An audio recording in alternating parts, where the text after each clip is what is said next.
A'udzu billahi minasyaitonir rajim. Bismillahirrahmanirrahim. Assalamualaikum warahmatullahi wabarakatuh. Kembali lagi bersama Mang Sukir di channel Sampul Hitam. Untuk cerita kali ini, Mang Sukir masih melanjutkan cerita yang sebelumnya yang berjudul Kade Nyawa, Kekasih Masa Lalu. Cerita ini ditulis oleh Rahma Nurlela. Sebelum Mang Sukir melanjutkan cerita, bagi teman-teman yang belum subscribe, silakan subscribe channel ini dan nyalakan notifikasinya agar tidak ketinggalan cerita-cerita dari Mang Sukir. Oke, tak usah berlama-lama, langsung saja kita ke ceritanya. Selamat mendengarkan. Hari ini jadwal Ririn libur. Sejak pagi kami sudah berbagi pesan singkat mengenai rencana yang telah tersusun kemarin. Ia akan menyiapkan ponsel untuk merekam aktivitas di dalam salon, serta melaporkannya kepadaku sepulang dari sana. Entah kenapa saya sedikit gugup. Mungkin karena karyawan mereka baru saja meninggal, tulis Ririn. Aku membacanya sambil sarapan. Bule sudah menyiapkan nasi dan lauk sebelum ia pergi ke rumah tetangga yang akan menggelar hajatan. Jadi, bagaimana? Apa mau dibatalkan? Aku menenggak segelas air putih. Tidak usah, Pak. Saya akan berusaha hati-hati, balas gadis itu cepat. Aku sengaja memantau salon tersebut dari halaman restoran, memastikan bahwa tempat tersebut buka. Tepat pukul 10:30, seorang karyawan datang membuka pintu. Tak lama, menyusul seorang wanita berpakaian hitam yang diantar menggunakan mobil warna merah. Apa ia pemilik salon?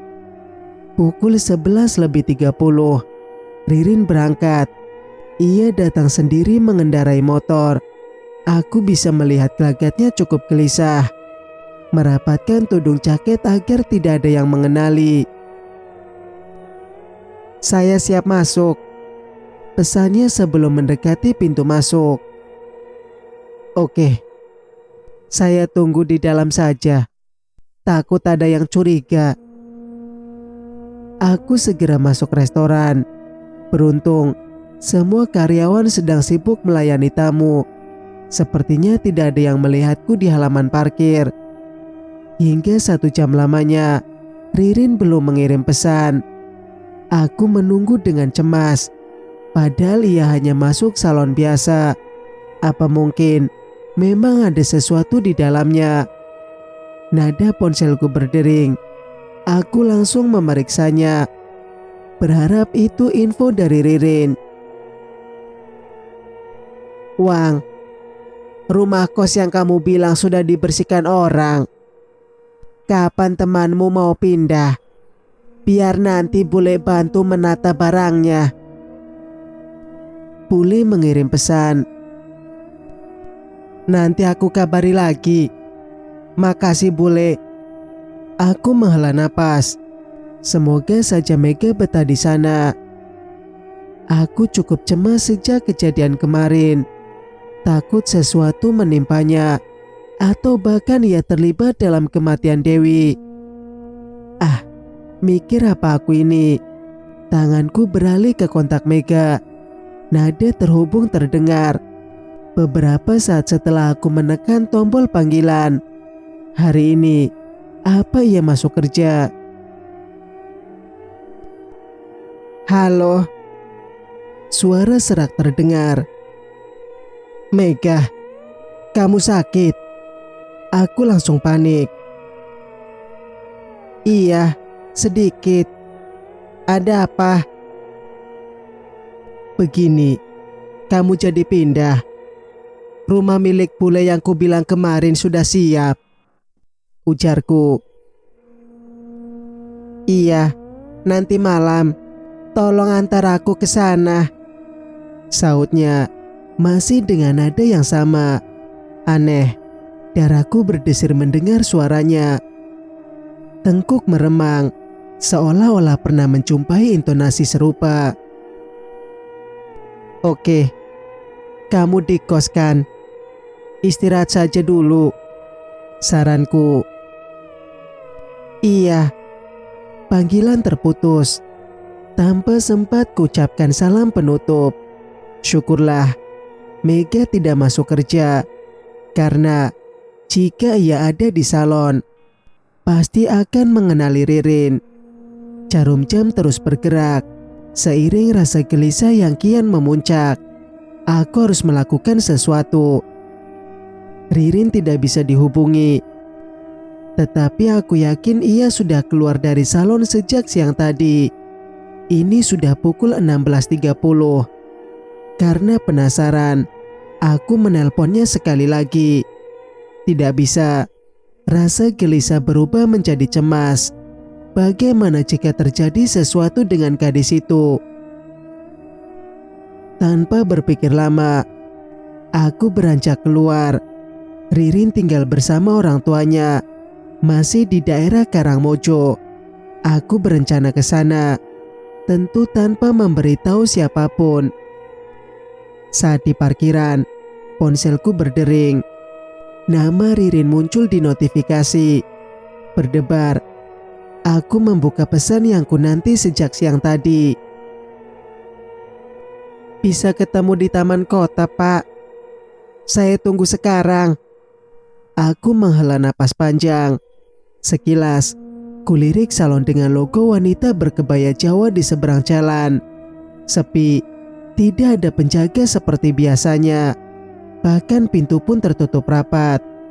Dari balik kaca bagian atas, terlihat lampu ruangan yang menyala terang. Bagian tengah ke bawah tertutup stiker, menghalangi pandangan untuk melihat ke dalam. Tidak ingin Ririn menunggu lama, aku segera memacu motor menuju taman yang berjarak sekitar 1 kilometer dari restoran. Sore hari, kondisi taman masih cukup ramai. Aku mencari keberadaan Ririn di antara pengunjung yang duduk di bangku panjang. Sesaat, aku menatap tempat di mana tadi malam bertemu dengan Mega. Ririn tidak ada di sana. "Di mana?" Aku mengirimkan pesan. "Di sini," ujar sebuah suara dari balik pohon besar. Tepat di depanku, Ririn melongokkan kepalanya. "Kenapa tidak mencari tempat duduk?" tanyaku. "Banyak orang." Ririn membuka masker. Wajahnya terlihat tegang dan gelisah. "Bagaimana?" tanyaku tidak sabar. Ririn menyodorkan ponselnya. Namun, yang kulihat hanya foto buram, seperti diambil secara asal. "Apa ini?" Aku mengernyit bingung. "Ini foto yang saya ambil di ruang salon. Tapi hasilnya tidak jelas. Entah kenapa, saya juga tidak tahu. Bahkan, ponsel saya menjadi error. Itu sebabnya tidak bisa menghubungi Bapak siang tadi," jelas Ririn. "Jadi, apa yang kamu temukan di sana?" Ririn terdiam sesaat. "Saya memilih perawatan spa, lalu diarahkan ke sebuah ruangan. Ada 5 pintu dalam satu lorong. Kamar untuk spa berada di nomor 3. Di sana sangat tertutup. Musik Jawa mengalun lembut. Tapi perasaan saya tidak bisa tenang," ungkapnya. "Ada berapa pegawai yang kamu jumpai?" "1 orang kasir, 1 orang menyambut di balik pintu, lalu 1 orang lagi yang melakukan terapi. Hanya itu yang saya lihat. Cuma waktu di kamar perawatan, saya mendengar seseorang bercakap dengan wanita yang dipanggil Nyai. Mungkin pemilik salon," ucap Ririn. Apa ada hal aneh? Aku menyisir pandangan, mencari bangku kosong agar kami bisa berbincang dengan leluasa. Setelah perawatan selesai, saya izin ke kamar mandi. Pegawainya menunjukkan arah, yakni ruang paling ujung dari lorong. Ada 2 bilik toilet di sana. Selain itu, terdapat pintu lain dengan tulisan gudang, persis di seberang pintu masuk toilet. Awalnya saya tidak menghiraukan ruangan tersebut. Tapi Ririn memutar bola mata, seperti takut ada yang mendengar pembicaraan kami. Ayo, duduk di sana. Aku menunjuk bangku kosong, jauh dari pengunjung lain yang bergerombol. Ririn mengangguk.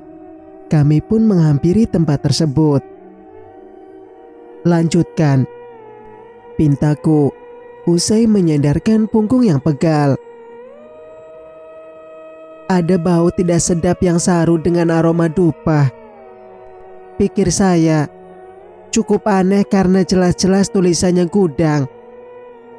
Aroma terapi memang tercium di setiap sudut ruangan. Hanya kali ini sungguh berbeda. Saya pun penasaran. Karena tidak ada yang melihat, saya mencoba mendorong pintu itu. Di atas pintu itu ada lubang ventilasi. Bau yang saya cium sepertinya menguar dari sana. Saya melihat ada bangku rusak di sudut kamar mandi. Menggunakan benda itu, saya mengintip isi ruangan sambil mengambil gambar. Ririn mengatur napas. Ia memainkan ponselnya dengan tangan gemetar. Ada apa di dalamnya? Aku makin penasaran. Mayat, desis Ririn pelan. Saya yakin ada mayat di atas tempat tidur kecil.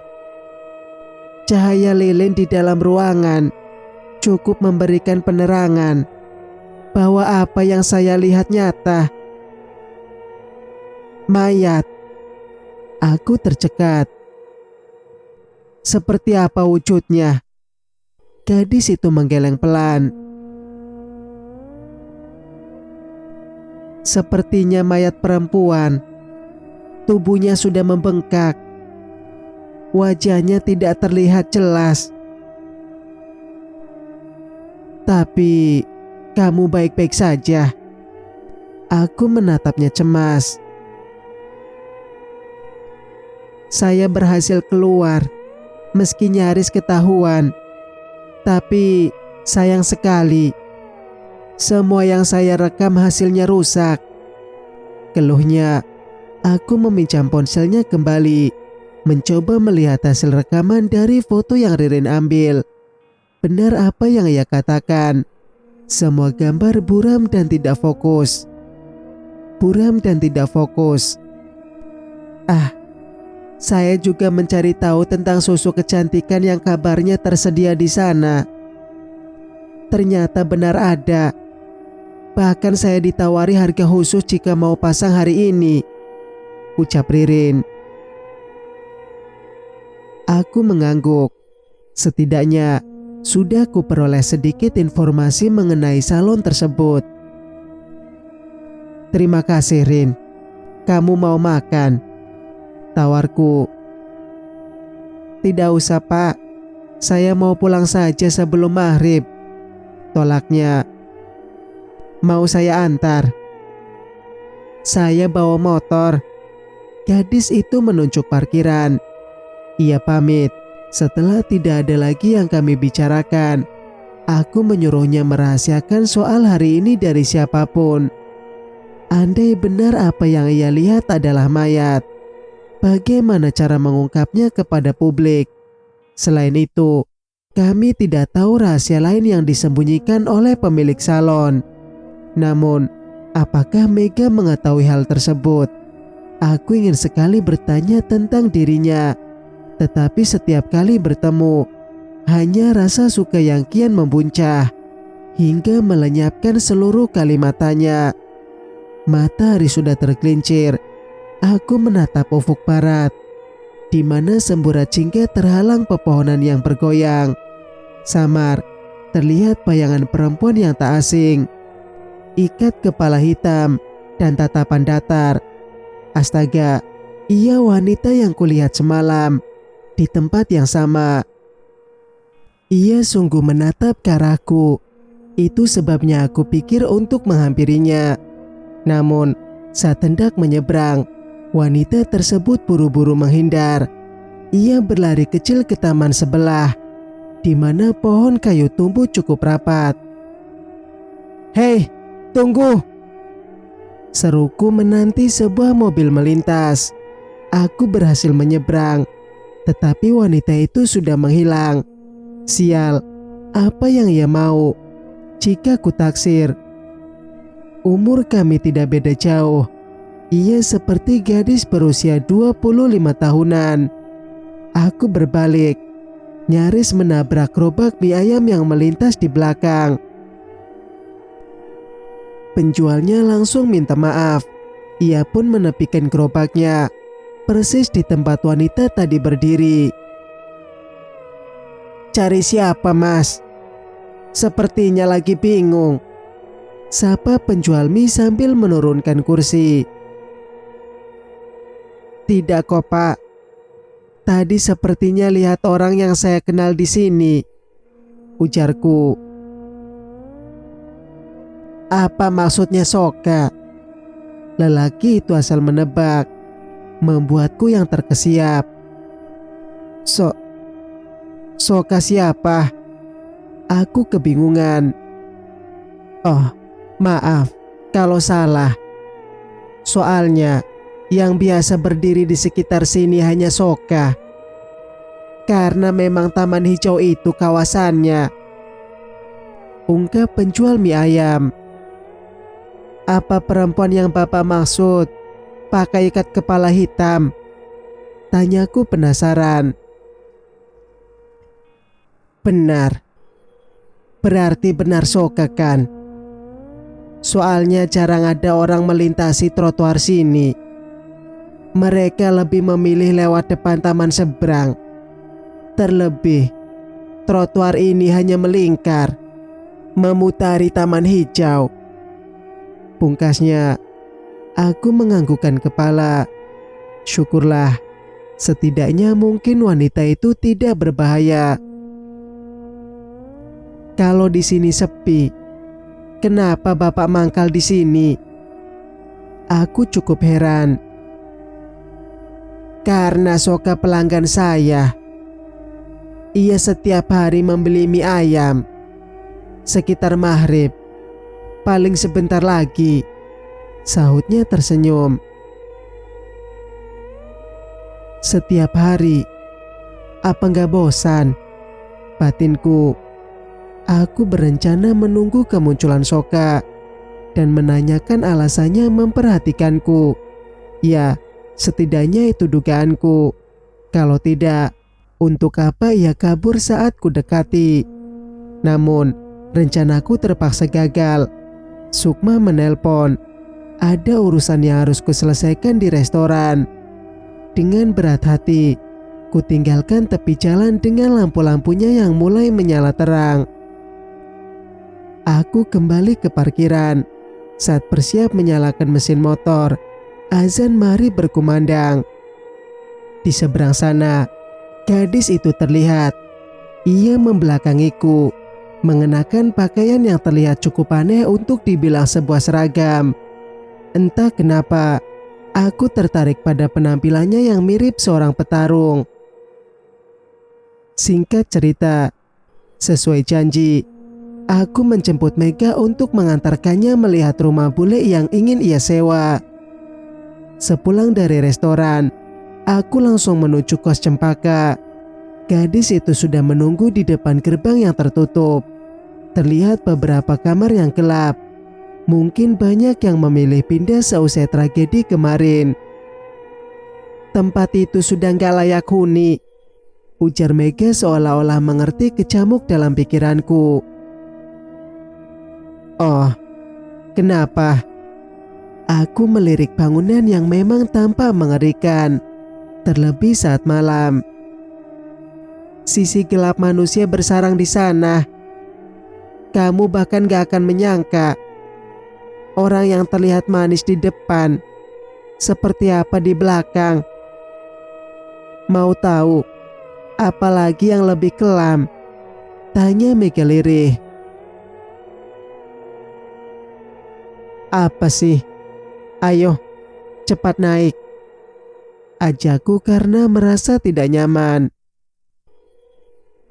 Ada ruangan khusus aborsi di sana. Janin tak berdosa, dibakar layaknya sampah. Bisik Mega nyaris tidak terdengar. Entah kenapa, aku lebih memilih mengabaikannya.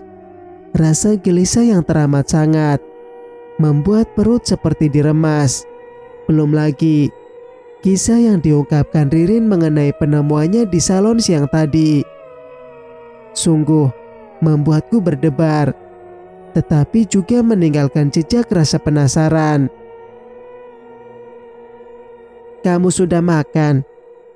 Mau mampir cari makanan dulu? Tanyaku mengalihkan pembicaraan. Sudah, gak usah khawatir soal makanku. Aku bisa jaga diri sendiri, saut Mega. Kami terdiam. Keheningan malam terbelah oleh deru mesin motor dan desau angin. Jarak rumah yang kami tuju hanya sekitar 10 menit dari indekos. Oh iya, kamu kenapa pindah dari mes yang disediakan salon? Tanyaku memperlambat laju motor. Karena aku sudah gak kerja di sana, ungkapnya membuatku sedikit kaget. Resign, ulangku. Iya. Aku tidak lagi bertanya. Mungkin saja ada alasan tersendiri kenapa ia memilih keluar. Atau jangan-jangan ia sudah tahu mengenai sesuatu tak wajar di salon itu dan tidak ingin terlibat. Wang, awas! Mega menepuk bahuku. Seekor kucing hitam nyaris saja tertabrak. Aku mengerem mendadak hingga tubuh Mega terdorong ke depan. Dingin. Aku merasa hembusan napasnya sangat dingin. Pasti ia sangat kaget. Maaf ya, aku sedang banyak pikiran. Kilahku. Kucing hitam tadi sesaat menatap kami. Matanya berkilat tajam. Geraman kasar seperti sebuah ancaman. Masih jauh? Tanya Mega. Sebentar lagi, ujarku melanjutkan perjalanan. Rumah kontrakan milik bule sudah terlihat. Aku mempercepat laju kendaraan, lalu segera berhenti di depan gerbang. Terasnya terang, mungkin lampu-lampu yang redup sudah diganti saat bersih-bersih siang tadi. Pohon rambutan menghiasi halamannya. Di sudut pekarangan, sisa-sisa pembakaran sampah teronggok. Ini dia. Bagaimana? Cukup aman karena sudah memiliki pagar. Jarak rumah tetangga pun gak jauh. Sepertinya besok sudah siap ditempati, ujarku. Iya, apa aku boleh melihat ke dalam? Pinta Mega turun dari boncengan. Aku gak bawa kunci. Besok saja ya. Lagi pula, gak enak kalau kita hanya berdua masuk ke sana, ucapku. Ya, selain memang tidak membawa kunci, rasanya canggung jika harus memeriksa isi rumah malam-malam seperti ini bersama Mega. Oke, besok sore aku pindahan. Antarkan saja kuncinya ke kos. Lalu, ini, aku titip biaya sewa sebulan sama kamu. Mega menyerahkan amplop coklat kepadaku. Besok aku gak bisa libur. Ada banyak acara. Kasihan kalau Tobi sendirian. Bagaimana kalau aku minta bule yang menemani? Uangnya kamu berikan saja besok, usulku. Mega mengangguk.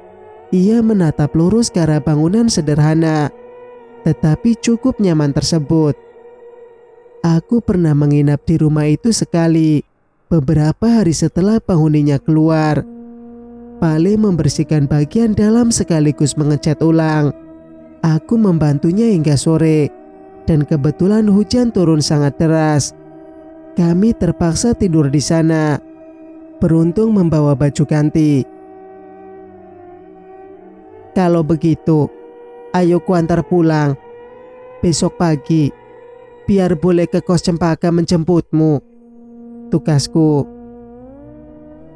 Mega kembali menaiki boncengan motor. Aku melirik jam tangan sebelum kembali melaju. Sudah pukul 23. Udara malah makin dingin.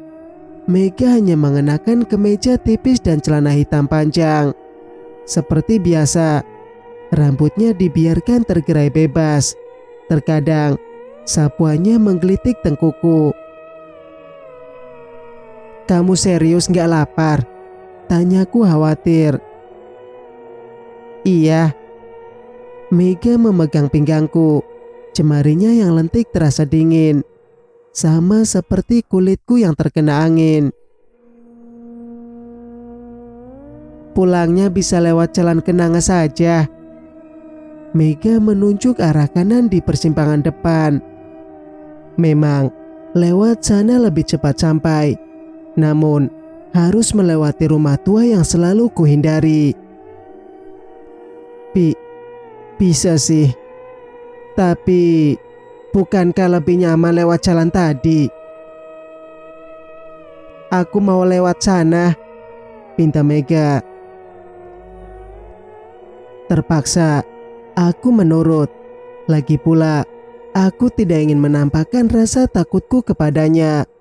Meskipun nyaris tengah malam, sebisa mungkin kuusahakan agar pikiran tenang. Jalan benar-benar sepi. Selain memang hari yang sudah larut, kawasan ini cukup dihindari. Pedagang keliling tidak ada yang mau melintas jika tidak terpaksa. Padahal rumah warga terbilang padat, seperti kompleks perumahan.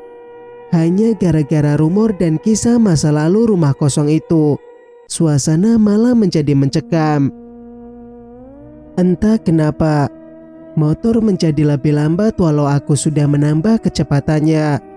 Aku pikir bensin habis, tetapi saat ku periksa penanda emisi, masih ada. Mega duduk tenang di belakang. Ia tidak lagi mengajakku bicara. Apa kamu takut? Tanya gadis itu tiba-tiba. Aku kaget, sampai tanpa sadar menarik rem. Takut apa? Kilaku pura-pura tidak mengerti. Rumah di depan. Mega menunjuk bangunan gelap itu. Katanya, dulu ada gadis Malang yang tinggal di sana. Aku belum pernah mendengarnya, sautku berusaha santai. Tentu saja, karena kamu hidup lama di Jakarta, ucap Mega. Sesaat aku tertegun. Mega sepertinya sudah banyak tahu tentangku. Mau aku ceritakan? Tanyanya lagi, sambil menepuk bahuku lembut. Sekilas, tercium aroma busuk dari arah depan. Tengkuku sontak meremang. Di kejauhan, lolongan anjing terdengar pilu. Mendadak tanganku menjadi kaku. Mungkin lain kali saja ya. Sudah malam. Kita lanjut pulang. Tolakku halus. Baiklah. Oh iya, apa kamu gak mau memanggil namaku? Dari tadi ku dengar bahasamu terlalu kaku. Seloroh Mega. Maaf, mungkin aku belum terbiasa. Aku tersenyum canggung. Namun, Mega pasti tidak melihatnya dari belakang. "Bagaimana kalau panggil aku sayang?" usul Mega lembut. Sayang." Aku tercekat. "Iya, kita kan sudah pacaran. Apa kamu gak mau?" Aku terdiam. Wangi parfum Mega sesaat membuatku terlena hingga tidak bisa menolak permintaannya. "Tentu saja aku mau sayang." Mega tertawa kecil, tetapi dalam telingaku terdengar aneh, seperti tawa kemenangan, atau malah tawa yang menjadi pengiring film horor. Entahlah. Singkat cerita, Ririn masuk kerja seperti biasa, tanpa menyinggung hal yang kami bicarakan kemarin sore. Namun, jika ku perhatikan, ia terkadang gelisah, terlebih saat menatap keluar. Aku tahu, gadis itu masih cukup kaget dengan apa yang ia temukan di dalam salon. Anehnya, tidak ada satupun foto yang bisa dijadikan bukti bahwa salon itu menyimpan hal janggal. Semua gambar rusak, seperti tertutup oleh sesuatu. Aku menghampiri Sukma yang sedang memeriksa hasil rekap kemarin. Gadis itu memang cukup teliti. Jika sedang tidak ada pekerjaan, ia memilih memeriksa ulang data.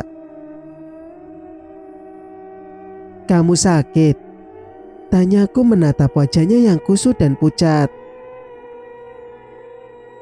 "Tidak kok, Pak." Sukma berusaha tersenyum. "Begadang," tebakku. Ia mengangguk. "Sejak kemarin malam, kami tidak bisa tidur nyenyak. Hantu Dewi Gentayangan," bisiknya. "Yang benar saja. Masa ada hal seperti itu?" Sahutku tidak percaya. "Ya, terserah Bapak saja sih. Tapi dari kamar Dewi kami mendengar suara orang menangis. Kadang juga suara bayi. Aneh kan? Apa Dewi meninggal dalam kondisi hamil?" tutur Sukma lirih. Percakapan kami tidak mungkin terdengar orang lain karena tertimpa suara musik. Entah kenapa, aku jadi teringat obrolan dengan Mega semalam. Kalau tidak salah, ia mengatakan sisi gelap kos Cempaka dan menyebut ruang aborsi. Jangan-jangan ada kaitannya dengan gangguan di kos Kenanga. "Apa mau pindah saja? Biar saya bantu carikan di sekitar sini.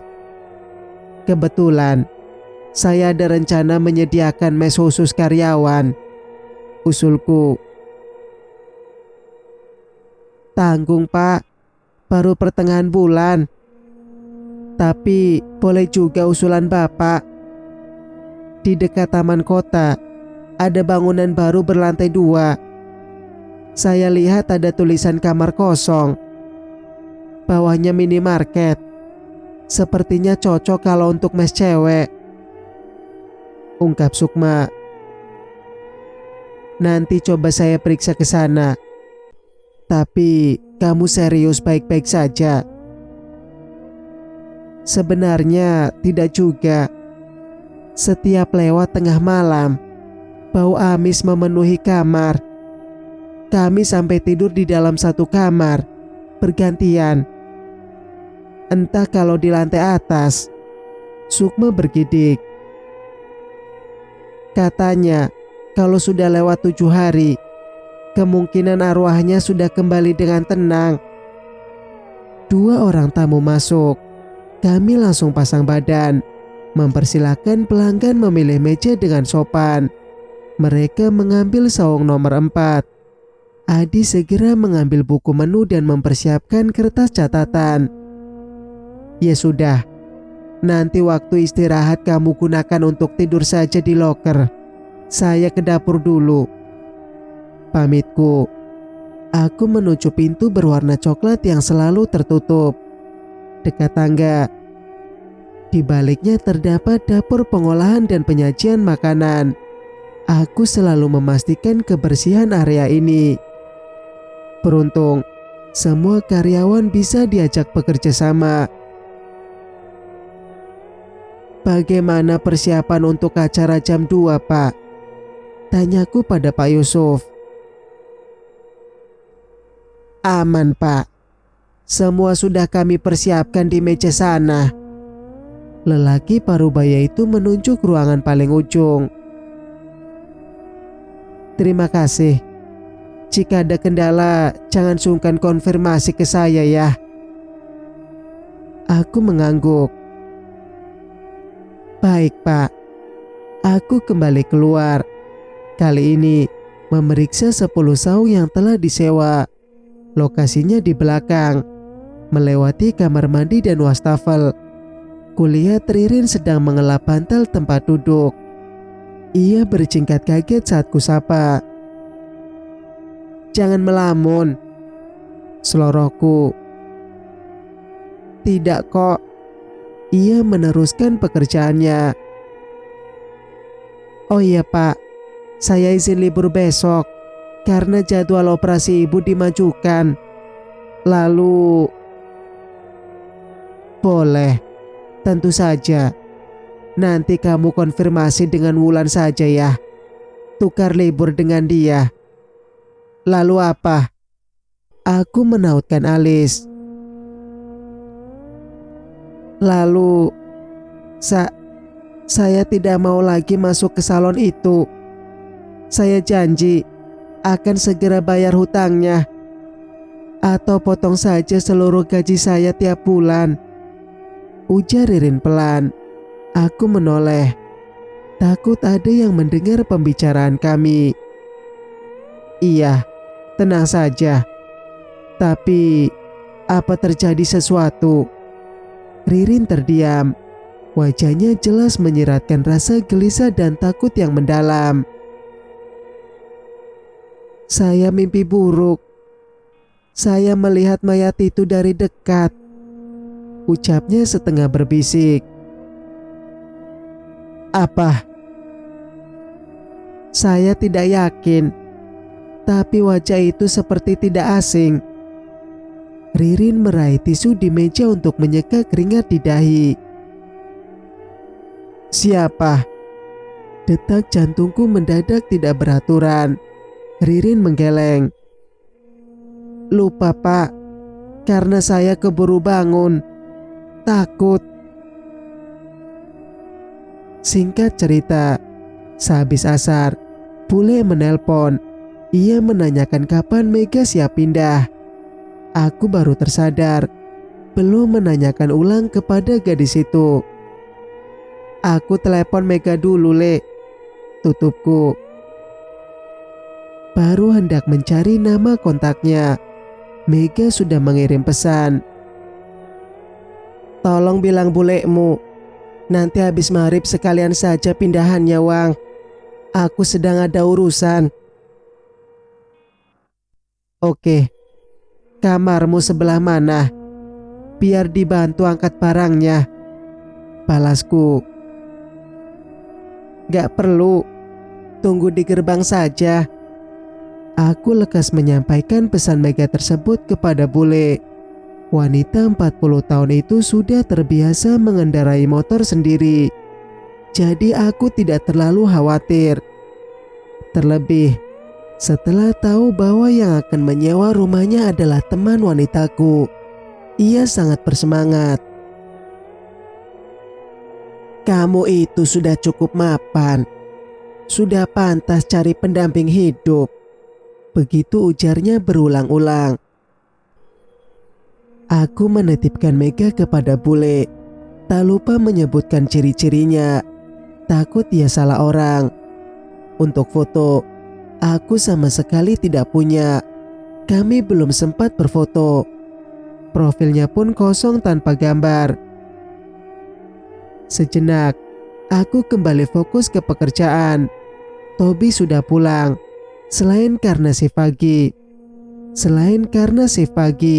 ia juga ada acara keluarga. kasir kuambil alih karena Ambar membantu pelayan. Hingga pukul 20.30 aku baru sempat membuka ponsel. "Bule sudah antar Mega ke rumah kontrakan," pesan bule. Kulihat waktunya pukul 20.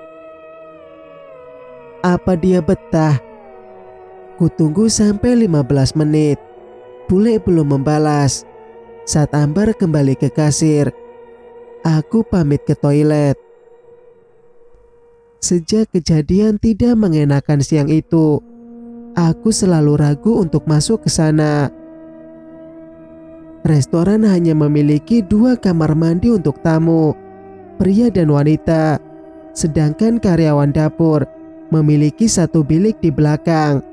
Aku membolehkan karyawan depan memakai toilet tamu. Karena jika ke belakang memakan waktu, perlahan kudorong pintu kayu bergaris-garis halus dengan motif bunga di tengahnya. Semua tamu sudah pulang. Santi dan Wulan sedang membereskan meja. Seharusnya tidak ada orang di dalam. Sepi. Tetesan air terdengar sesekali. Aku menatap setiap bilik sejenak. Terlihat lantai yang kotor oleh potongan tisu. Tanpa menunggu lama, aku memasuki bilik terdekat. Suara orang di luar tidak mungkin terdengar sampai toilet karena ruangannya yang tertutup rapat. Aku menutup pintu, tetapi kesulitan. Seperti ada yang mengganjal. "Apa sih?" gumamku kesal. Kudorong pintu keras-keras hingga menimbulkan bunyi berdebam. Baru beberapa detik di dalam, terdengar gemerisik kertas. Aku memasang telinga, memastikan sekali lagi apa yang baru saja ku dengar. Benar, suara itu mirip kertas lebar yang dibalik dari halamannya, seperti kertas koran. Aku tercekat. Pintu bilik memang bawahnya tidak rapat. Dari celah itu, kulihat sebuah koran berwarna kekuningan jatuh begitu saja. Tulisannya nyaris hilang, tetapi bisa kulihat judul yang terpampang. "Kondisi korban kekerasan di Pantai Drini." Lagi-lagi itu, tubuhku bergetar hebat. Ini sudah di luar nalar. Sebenarnya ada apa dengan Pantai Drini? Kenapa seakan-akan aku sedang dihantui? Tidak ingin melihat hal aneh lain, aku segera mendobrak pintu dan berlari keluar. Sesaat, kakiku memijak koran misterius tersebut. Dari sudut mata yang bercampur rasa panik luar biasa, kulihat bercak darah menghiasi halamannya yang terbuka. Aku tidak ingin terlihat kacau di depan karyawan. Itu sebabnya kupilih berlari masuk ruanganku. Dada serasa hendak meledak. Kepala berdenyut sakit seiring napas yang memburu. Sungguh, aku seperti tengah dikejar-kejar hantu. Atau memang sedang begitu. Ketukan pintu membuatku berjingkat, nyaris berteriak. Adi memanggilku. Sebelum kemudian ku persilakan masuk. "Semua ruangan sudah bersih, Pak. Tinggal membuang sampah. Mbak Ambar meminta Bapak memeriksa hasil rekap," ujarnya. Aku melirik jam di tangan. Sudah pukul 21 ternyata. "Ya sudah, sebentar lagi saya ke sana. Masih ada tamu?" tanyaku. "Tidak ada, Pak." Adi kembali ke depan. Sedangkan aku membereskan ruangan, mematikan komputer, lalu membawa tas dan jaket keluar. Kuseka keringat yang terus membanjiri wajah. Sebelum ke meja kasir, aku mampir ke pantry untuk minum. "Adi di mana?" tanyaku kepada Santi yang sedang mengelap piring rotan. "Di toilet, Pak. Ambil sampah," sahutnya. Aku merasa tertarik. Apa Adi menemukan koran yang kulihat tadi? Segera kulangkahkan kaki menghampiri ruangan di belakang wastafel tersebut. Kebetulan Adi sedang keluar membawa plastik hitam besar. "Sudah, Di?" tanyaku berbahasa basi. "Iya, Pak. Kenapa? Apa tisu-tisu di lantai sudah disapu?" Aku mendorong pintu, bersiap melihat kondisi ruangan dari luar. "Sudah." "Oh, oke." Aku urung memeriksa. Kejadian itu cukup membuatku gentar untuk sekedar mengarahkan pandangan. "Apa Bapak sakit? Mukanya pucat sekali," tegur Adi. "Tidak. Kalau begitu, lekas selesaikan dan kita pulang." Saat bersiap pulang, Mega mengirim pesan. Ia minta dibelikan martabak. Itu artinya aku harus ke rumah kontrakan. Namun, mengingat jalan menuju ke sana sangat sepi, serta baru saja ada hal tidak mengenakan, aku terpaksa menolaknya. "Ya sudah, aku keluar sendiri," balasnya, membuatku tidak enak hati. Kulihat Adi sedang duduk di motornya sambil bermain ponsel. Apa ku ajak anak itu saja untuk teman? "Di," panggilku. "Kenapa, Pak? Bisa antar saya sebentar?" Begitulah. Adi menemaniku mencari penjual martabak manis. Katanya, ia juga kebetulan hendak membeli cemilan. Namun, saat tahu aku akan mengantarkan makanan itu ke Jalan Delima, ia terlihat ragu. "Serius ke sana, Pak? Lewat Jalan Kenanga?" Ia meringis. "Kamu juga tahu ternyata," ujarku tersenyum kecut.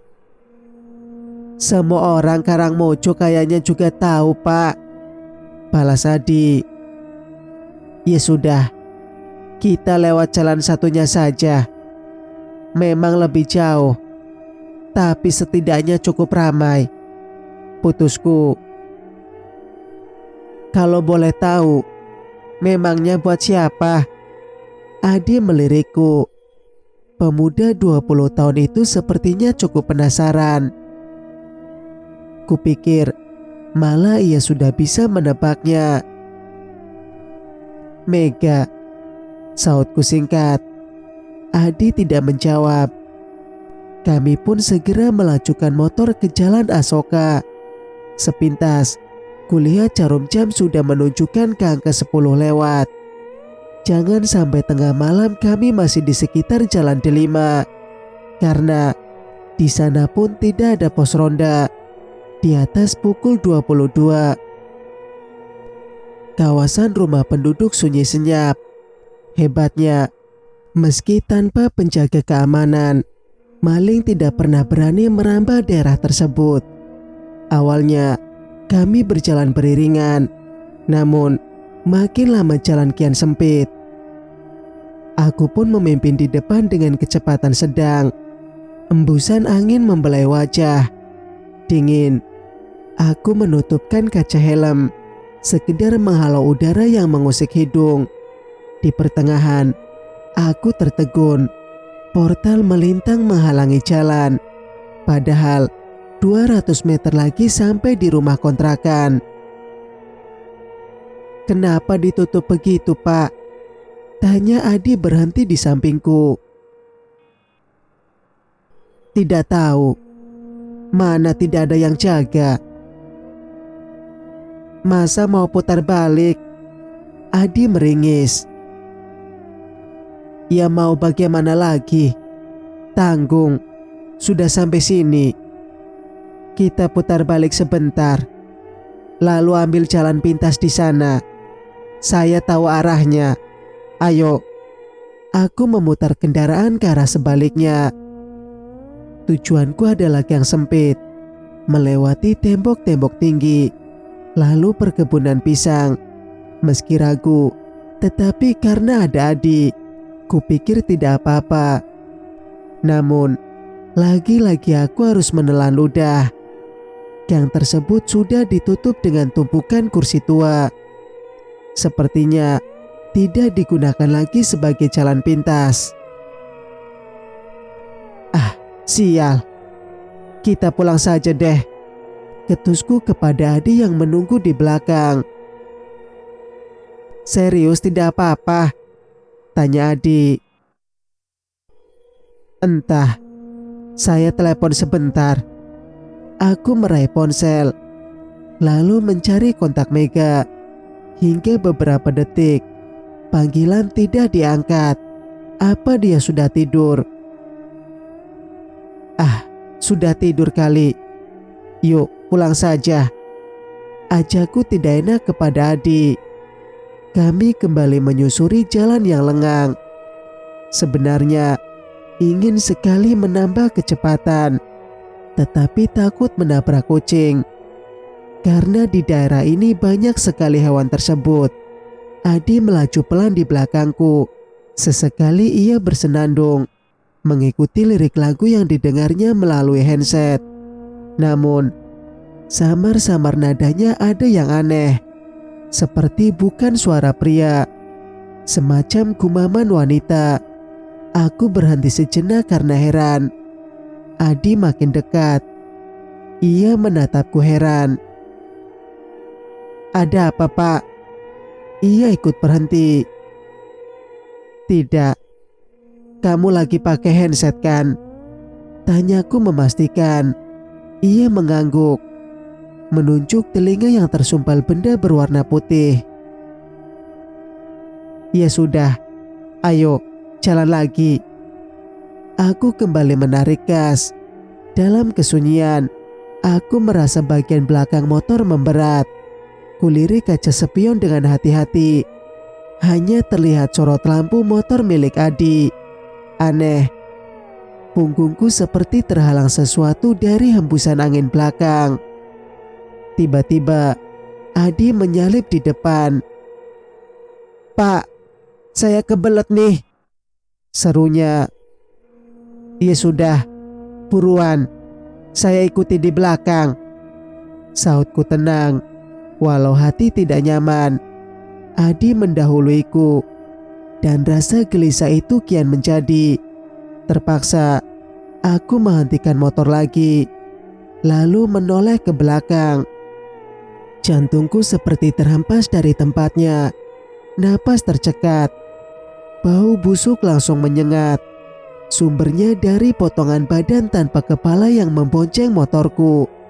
Tidak, maksudku, kepalanya ia pangku, tepat di belakang punggungku. Aku memutar kepala. Sontak, kulajukan motor dengan kecepatan tidak terkira. Aku hanya ingat, tubuhku seperti melayang dengan tangan masih mencengkram setang. Setelah itu semuanya gelap. Singkat cerita, bule menyodorkan teh hangat sambil mengusap dahiku. Lagi-lagi saat aku terbangun, ia yang selalu ada di sampingku. Perasaan ini tidak asing, seolah-olah aku sudah sering atau pernah mengalami hal ini sebelumnya, entah kapan. Mbok kalau bawa motor itu hati-hati leh. Untung gak ada luka yang serius, omel bule.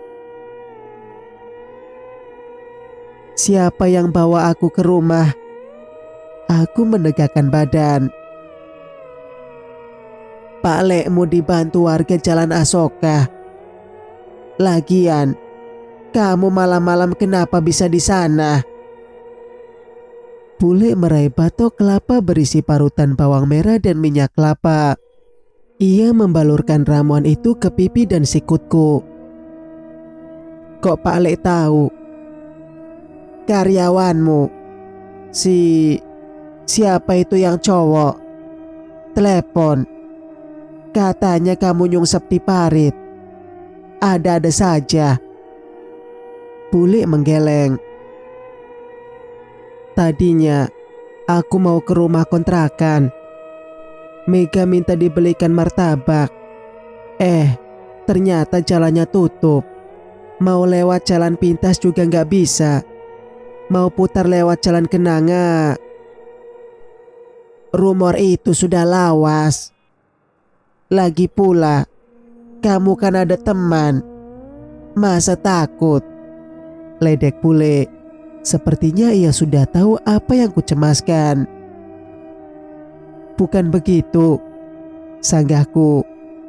Aku teringat tawa aneh saat mengantar Mega pulang. Malam itu, bau tak sedap hingga suasana yang mencengkeram tengkuk. Di luar, Pale terdengar tengah berbincang dengan seseorang. Aku samar-samar mendengar nama seseorang disebut, Dewi. Ada apa itu? Tanyaku. Mbak Salimah katanya semalam didatangi hantunya Dewi. Sahut bule menggelengkan kepala. Masa sih? Aku membeliakan mata. Ya, namanya orang meninggal gak wajar. Biasanya ada korin yang menyerupai orang itu. Jin iseng, jawab bule. Oh iya, Mega temanmu itu lumayan cantik. Tapi bule, kok kayak gak asing sama wajahnya. Katanya, manusia itu punya 7 kembaran. Manusia itu punya 7 kembaran. Sautku asal. Iya ya. Iya ya. Mega. Gumam bule seperti tengah memikirkan sesuatu. Tak lama, ponselku berdering. Mega mengirim pesan singkat yang membuatku terdiam sesaat. Apa semalam terjadi sesuatu? Aku segera membalas pesan tersebut sebelum nomornya susah dihubungi. Iya, aku jatuh. Maaf, jadi gak bisa bawa pesananmu. Gak apa-apa. Aku sebenarnya hari ini ingin ke suatu tempat. Tapi mungkin lain kali saja kalau kamu sudah sembuh. Maaf, gak bisa jenguk. Aku masih canggung sama keluargamu. Tumben, Mega bisa menulis sepanjang itu. Aku menggerakkan tubuh. Hanya terasa pegal dan sedikit perih pada bagian yang luka. Kamu mau kemana? Kamu mau kemana? Biar ku antar. Tulisku. Taman. Cukup jauh dari kota. Tempat favoritku saat masih kecil. Di sana, aku dan kedua orang tuaku sering menghabiskan waktu bersama. Aku terdiam. Tempat itu pasti sangat bermakna untuk Mega. Mungkin saat ini ia sedang merindukan mereka. Aku harus membantunya. Mau kemana? Bule menarik tanganku yang siap berdiri. Ada urusan, Le. Aku mau pergi sebentar. Sautku menuju pintu. Wang, kamu itu bukan anak kecil lagi. Kalau masih sakit, istirahat dulu saja. Boleh gak bisa memaafkan diri sendiri kalau terjadi sesuatu lagi padamu. Tekannya. Lagi. Memangnya aku pernah sakit parah? Atau pernah terjadi hal gawat? Aku menghentikan langkah. Bukan. Maksudnya, ya kamu pernah sakit. Demam tinggi. Boleh khawatir. Ralatnya gugup. Aku memicing heran. Seperti ada yang bule sembunyikan. Percayalah bule, aku baik-baik saja. Dan akan seperti itu. Aku sudah dewasa. Ucapku tersenyum. Kurai handuk, lalu ke kamar mandi. Kutinggalkan bule yang terdiam sendirian. Usai bersiap seadanya, aku meraih jaket dan kunci motor. Bule tidak lagi menahanku. Ia hanya memberikan plester untuk menutup luka di pipiku. Pak Le sudah pergi, entah kemana. "Apa kamu mau bertemu Mega?" tebak bule. "Iya, kau tahu." Aku tersenyum kecil. "Mukamu berseri begitu. Tapi Wang, bule kok merasa..." "Merasa apa?" potongku. Bukan apa-apa. Cuma kalau kalian sudah serius, bukankah lebih baik dilanjutkan saja dengan ikatan?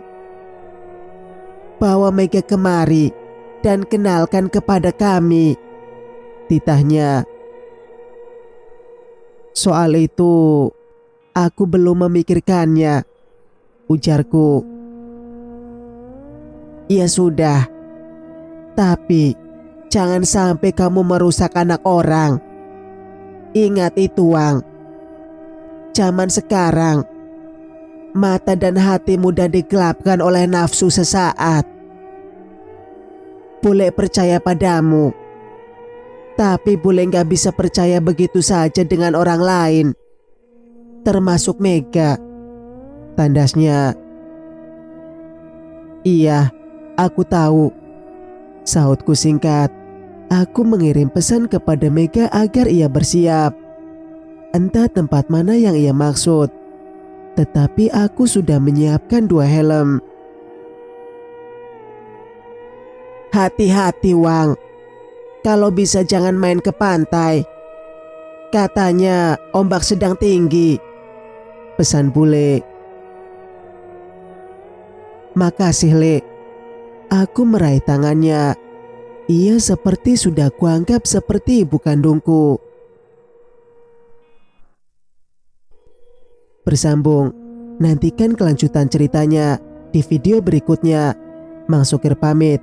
Wassalamualaikum warahmatullahi wabarakatuh.